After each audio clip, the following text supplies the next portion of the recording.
አሁን ወደ ሳርጀሪ ክፍል ሊገባ ነው።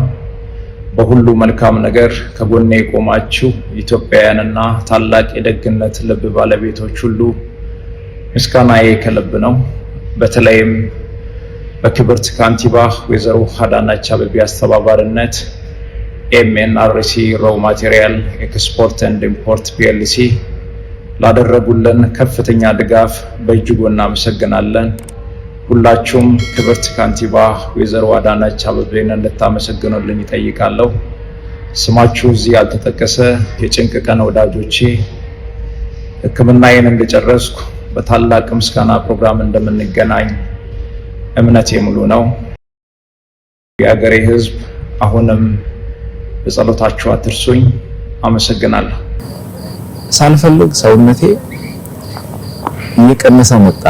እኔ ህመሜን ለሰው ማሳየት አልፈልግም፣ ሰው እንዲያቀብኝ አልፈልግም። አንዳንድ ጊዜ ደግሞ ስጋ ያሳያል። ትልቁ ችግር እሱ ነው። ጃኬት ብትደረብም ይታያል፣ ውስጥ ያሳያልና ጸልዩልኝ። እኔ ኢትዮጵያ ህዝብ አንድ የሚማጸነው ለኢትዮጵያ ህዝብ መናገር የሚፈልገው ከእግዚአብሔር በታች በእናንተ ጸሎት፣ በእናንተ እንባ፣ በእናንተ ምርቃት ነው እስከዚህ ያለውትና አሁንም እግዚአብሔር በዛ መንገድ ያቆመኛል ብዬ አስባለሁ። ሰላም እንደምን ቆያችሁ? በያላችሁበት ሰላማችሁ ይብዛ። በእናንተ በደጋጎች በተደረገው ድጋፍ ለበጎ አገልግሎት የሚውል መኪና የገዛው ሲሆን ከዚህ በፊት በባጃጅና በህዝብ ትራንስፖርት እየተንቀሳቀሰን በተለያዩ አካባቢዎች የተቸገሩ ወገኖቻችንን ስረዳ ነበር። አሁን ግን በተለያዩ አገሪቷ ክፍሎች እየተንቀሳቀሰን የተቸገሩ ወገኖቻችንን ለመርዳት ከፍተኛ መነቃቃትን ፈጥሯል። በዚህ በጎ ተግባር ላይ የተሳተፋችሁ ሁሉ ከልብ የመነጨ ምስጋናዬን አቀርባለሁ። ፈጣሪ ከማያልቀው በረከቱ ጨማምሮ ይባርካችሁ። ወዳችኋለሁ። dhugumaan inni waaqayyo biraa dhaloota rakkatoo hiyyeeyyii dhukkubsatoo akka gargaaruuf kan nu kennamedha. Inni nama ofii isaa waan meeqa keessootu jiru rakkinaa fi dhiphinaa dhukkuba isaa ofitti gadi liqimsee dhukkuba namootaa, rakkoo fi hiyyummaa namoota gargaaruu danda'aniif karaa ta'edha. Qajeelummaan, amanamummaa fi garraamummaan isa bira jiraataa turan yoo jennee hin qaaneffannu. Ijoollummaa isaatii jalqabee waaqayyoon sodaachaa aadaa fi safuu duudhaa hawaasaa keessatti kan guddate nama ofiisaa caalchisee namootaaf yaadudha. Sabaaf sablammoota Itoophiyaa, Oromoo, Amaaraa, Tigree, Guraagee, Walaayittaa, Kafaa, Kambaataa, Affaar, Somaalee, Beenishaangulii fi Gaambeellaaf kan kana fakkaatan jedhee utuu adda hin qoodiin amantaanis Islaama, Kiristiyaana waaqeffataa jedhee utuu addan baasiin nama dhukkubsatee deeggarsa hawaasaa barbaadu hundumaaf nama fuula ifuu, nama garaa jabaachuu hin dandeenyee fi hin beeknedha. keessumaa erga karaa miidiyaa hawaasaa beekamtii guddaa argatee booda ammoo itti dhukkubbii isaa kan warra kaanii caalu callisee obsee garaatti qabatee halkan guyyaa utuu hin jedhin karaa miidiyaa hawaasaa nama rakkatootaa, hiyyeeyyotaa, dhukkubsatootaaf halkan tokkotti maallaqaa miiliyoonaan lakkaa'amu walitti qabaa buluudha. Gaaffii ammoo utuma dhimma namaaf onlaayinii jiru maallaqas walitti qabaa fi jiru nama dadhabuu irraa kan ka'e hirriibaan achumatti kufee achuma buluudha. Dhuguma saba keenya jiraatti waliin jejuuf malee namni kun nama guddaa Afrikaan qabdudha. Argamni isaa kibba Itoophiyaa iddoo afaan sabni muraasni dubbatan jiraatan saba Kambaataa, Xambaaroo iddoo Finfinnee caalaa Sudaan kibbaatti dhiyaatu saba aadaa gaarii qabu, amala gaarii qabu keessaadha. ijoollummaa isaarraas kaasee maqaa gaarii horatee hawaasa isaa tajaajiluun umurii isaa ga'eessummaa kanaan beekamtii akka Itoophiyaatti dhaabbilee garaagaraa irraa akkasumas mootummaa federaalaa irraa nama argatee fi nama dhaloonni kabajaa jirudha. Afrikaarras darbee hamma biyyoota lixaatti beekamtii horatee fi hojii gaarii hojjeteef konkolaataa fi mana jireenyaa garaagaraa nama badhaafamee nama miidiyaa hawaasaa hojii gaariif itti fayyadamee nama aangaa'onni mootummaallee kabajanii fi jaallatanidha. Namni hanga kana dubbanneef eenyu yoo jettan Maaster Abinnat Kabbadeeti. Haa ta'u egaa namni abbaa ijoollee sadii ta'e kun umurii isaa kanaan dhukkuba baay'ee hamaa ta'een qabamee erga rakkachuu jalqabee baroonni lakkaa'amaniiru. Garuu fayyaan koo miidhameera, tola ooltummaan raawwataa jiru nan dhaaba hin jenne. Keessa darbee hamma abbootiin qabeenyaa fi aangaa'onni mootummaa federaalaa Itoophiyaa ofitti qabanii jajjabeessanitti iyyuu nama ofii isaa caalmaa ormaaf dhimmudha.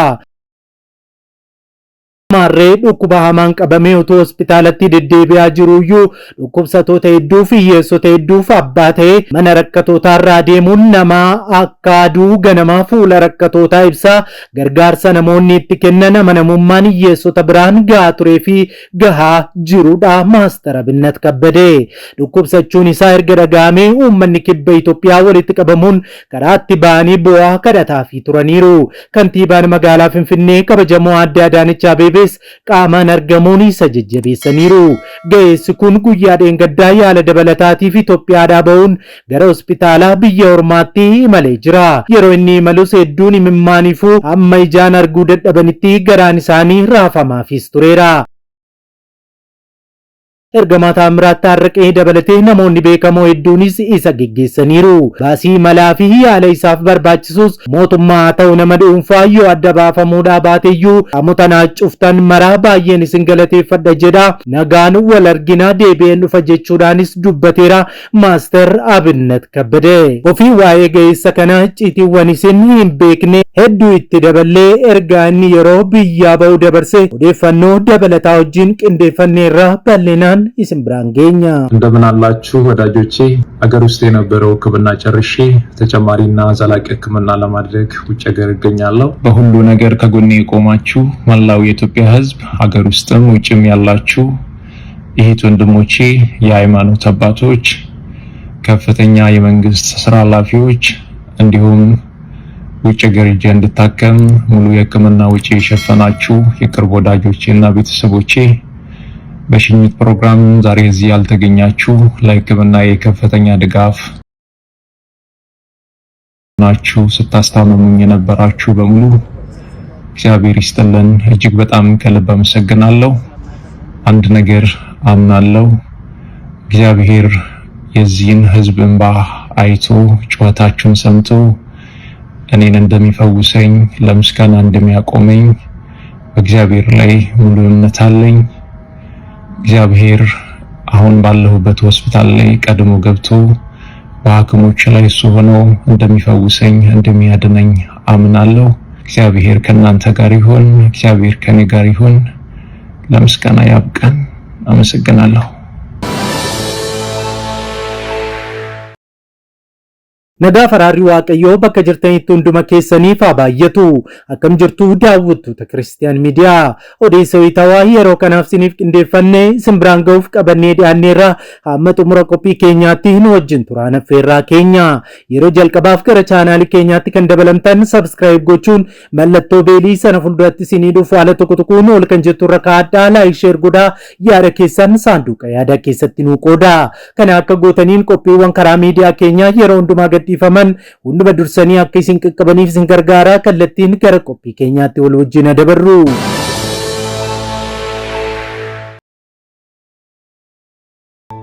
Viidiyoon kun namoota baay'ee biraa akka qaqqabuuf like gochuudhaan jalqaba.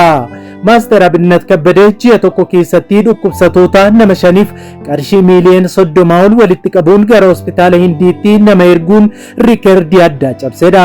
Namni kun nama haadholii wajjin boo'uu waan danda'uunis nama gargaaru gara laafessaa namaati. Ani yeroo jalqabaaf nama kana kanan baree yeroo uummanni Booranaa hongeen dararame yeroo itti nama isaaf qaqqabu dhabanitti gaalonni fi horiin isaanii yeroo jalaa du'an sanadha. Ergasii kaasee Maaster Abinnat Kabbadee akka nama qajeelaa ta'e ijaan beekuuf hordofaa ittuu jaallachaan dhufe. Maaster Abinnat Kabbadee kan dhalatee fi guddate magaalaa Kambaataa Xambaarroo Duraamee magaalaa jedhamtutti yommuu ta'u akkuma daa'imman biyya keenya ijoollummaa isaatti taphataa nama guddatedha. Akkuma jabaachaa dhufeenis saayikilii fi mootor saayikilii haala adda ta'een oofuu fi agarsiisa dorgommii mootoraatiinis nama beekamaa nama cimaas ture. Kana malees nama ispoortii hojjechuun beekamuu fi nama qajeelaa namuusa gaarii qabus ture. Achis Duraameetii ka'ee hanga Itoophiyaa keessaa iddoowwan hedduu naanna'uttis nama tola ooltummaan ergata nama amanamummaan namoota biraan gahaa turedha, gahaa jirudha. karaa TikTokii isaa qofaa hordoftoota miiliyoona 6tti dhiyaatan, karaa Facebookii isaa hordoftoota miiliyoona 2 ta'anii fi karaa Instagramii isaa hordoftoota 100,000 lakkaa'aman kan qabu Maaster Abinnat Kabbadee waan jedhamuuf baay'ee nama qabudha. Haa ta'u malee umurii isaa kanaan gaaf tokko Amaaraa miidiyaa neetworkii irratti ofii isaayyuu rakkoo addaa tokko keessa akka jiru dubbate. Sammuu nama hundumaa keessaa kan nama hin banne anammaa dhukkuba maalummaan isaa qoratamee hin beekamneen rakkataa jira, dhiphataan jira, dhukkubni koo gaafan qoratamuu kan argamu miti, garuu gadi na dhugaa, namummaa koo na xuuxaa dhukkuba jirudha, xiinsammuutiinis miidhamaan jira jechuudhaan dubbate Maaster Abinnat Kabbadee. Ergasii lammiileen Itoophiyaa martii isaaf kadhataa isa jajjabeessaas turanii. Dargaggeessi miidiyaa hawaasaa waan gaarii oolchuun beekamee fi badhaafamee Maaster Abinnat Kabbadee abbaa ijoollee sadiiti. Maaster Abinnat Kabbadee miidiyaan hawaasummaa akkamiin jireenya lammiilee dadhaboo akka jijjiiruu nama gochaan agarsiisedha. Namoota dhibamanii rakkatan waliin dhukkubsata. Haadholii rakkoon boochisu waliinis hin boo'a. Miidiyaa hawaasummaan gargaarsa walitti qabuun gumaachuun beekama. Maaster Abinnat amma garuu ofiisaayyuu dhibee Amaarratti akka kufee turtii Amaaraa miidiyaa neetworkii waliin taasisee ni ifoomseera. Hangam keessi isaa dhibamee qaamni isaa irratee uffataan of dhoksee deemuu barbaadus amma garuu akka dhibamee irraa beekamuu jalqabuu kaasa. Garuu Maaster Abinnat Kabbadee itti dabaluun akkas jedha. Yeroo imimmaan haadholii fi abbootii haqamee argu, yeroo obboleessa koo boqoo qabachiisee akka deemu taasisu, yeroo obboleettiin koo dhibee kaleen qabamtee turte garuu fayyitee seeqqannaan ishee deebi'u arguu caalaa wanti na gammachiisu hin jiru, sana ilaaleen jajjabaadha jechuun dubbata. Geessa abbaa ijoollee sadii fi miidiyaa hawaasaa gara tola ooltummaatti jijjiire kana ilaalchisee miidiyaan tokko akkas jechuun gabaase. Addunyaa yeroo baay'ee waan hamaa fi qormaataan golgamte keessatti namoonni dhuunfaa akka Maaster Abinnat Kabbadee akka ibsaa abdii gara laafinaa fi arjummaatti mul'atu. Kibba Itoophiyaa zoonii Kambaataa Xambaaroo irraa kan dhalate Maaster Abinnat Kabbadee miseensota hawaasaa baay'ee saaxilamoo ta'an gargaaruuf kutannoo hin sochoone qabaachuu isaatiin beekamtii bal'aa nama argatedha jechuun waa'ee isaa dubbata. Imalli isaa humna jijjiiramaa kan namaaf yaaduu fi ofittummaa malee kennuu muuxannoo dhuunfaa isaa fi dandeettii addaa isaatiin kan mallatteeffame ragaa ajaa'ibaatis jira. Imalli tola ooltummaa Maaster Abinnat Kabbadee dhiibbaa namni tokko gara laafinaan yeroo oofuu dhiibbaa uumuu danda'u fakkeenya ifaa ta'edhas jedha. Qabsoo warra rakkatan mudatu irratti hubannoo gadi fagoo qaba. Gara laafinni kun namoota dhuunfaa kutannoo jireenyaa adda addaa keessa jiraniifis harka gargaarsaa akka diriirsuu isa taasiseera. Kunis gaarummaan dhugaan daangaa akka hin qabne agarsiiseera. Waltajjii dijitaalaa gaarii fayyadamuutiin Maaster Abinnat Kabbadee daandii gara beekamtiitti geessu onnee kennuu qofaa osoo hin taane miidiyaa dijitaalaa kalaqan fayyadamuu isaa agarsiisa.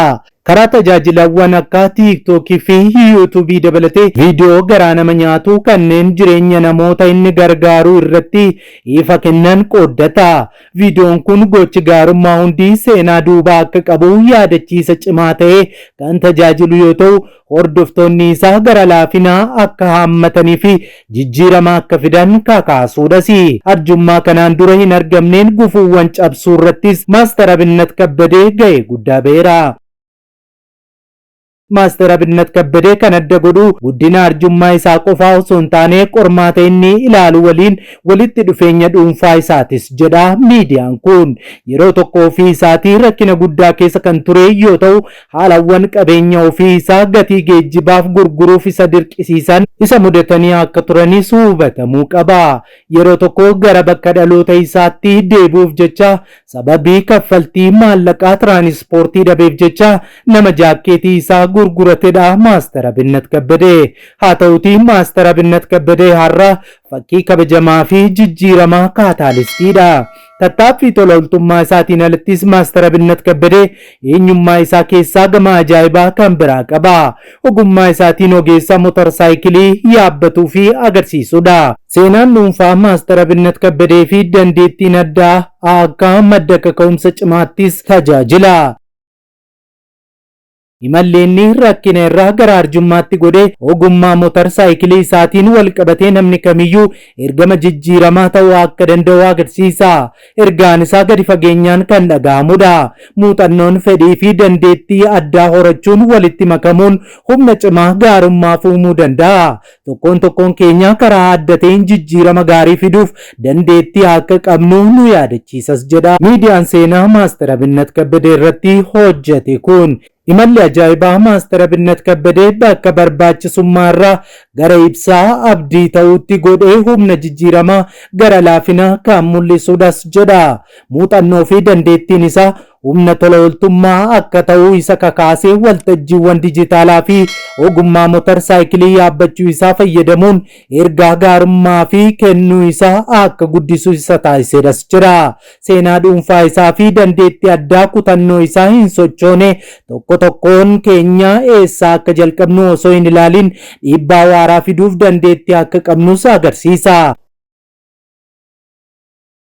Walumaa galatti Maaster Abinnat Kabbadee irraa wanti nuyi guddaan barannu gaarummaa, garraamummaa fi gara laafina akkasumas jaalalaa fi obsadha. Isaan kun dhala namaa wajjinis bara baraan hin jiraatu. Egaa Maaster Abinnat Kabbadee nama adda ta'edha akka miidiyaan kun gabaasutti.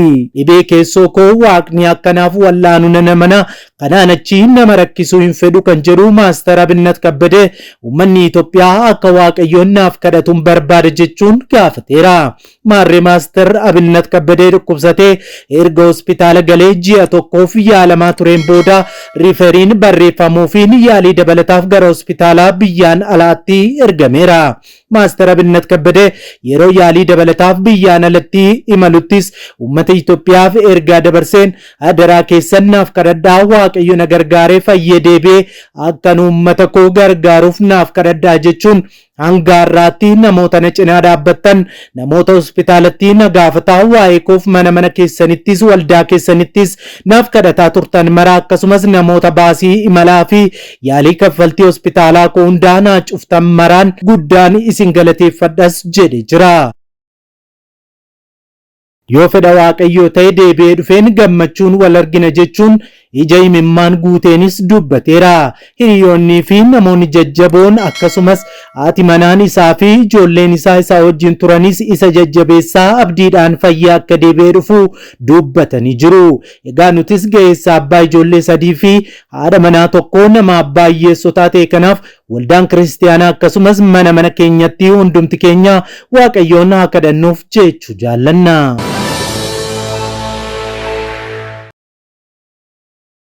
Egaan daawwattoota Kiristiyaan Miidiyaa odeessii wayitaawwan yeroo kanaaf siniif qindeeffannee kanneen hanga ammaatti daawwattanidha. Waan daawwattaniif galatoomaa jechaa qophii keenya walakkaatti kan nutti dabalamtan subscribe gochuun mallattoo beelii sana fuulduratti sinii dhufu haala tokko tokkoon ol kan jettu irra kaa'adhaa like share godhaa yaada keessan saanduqa yaadaa keessatti nuu qoodaa. Sa'aatutaan booda qophii gara biraatiin hanga deebinee ol arginutti turtii gaarii nuuf haa ta'u nagaan tura.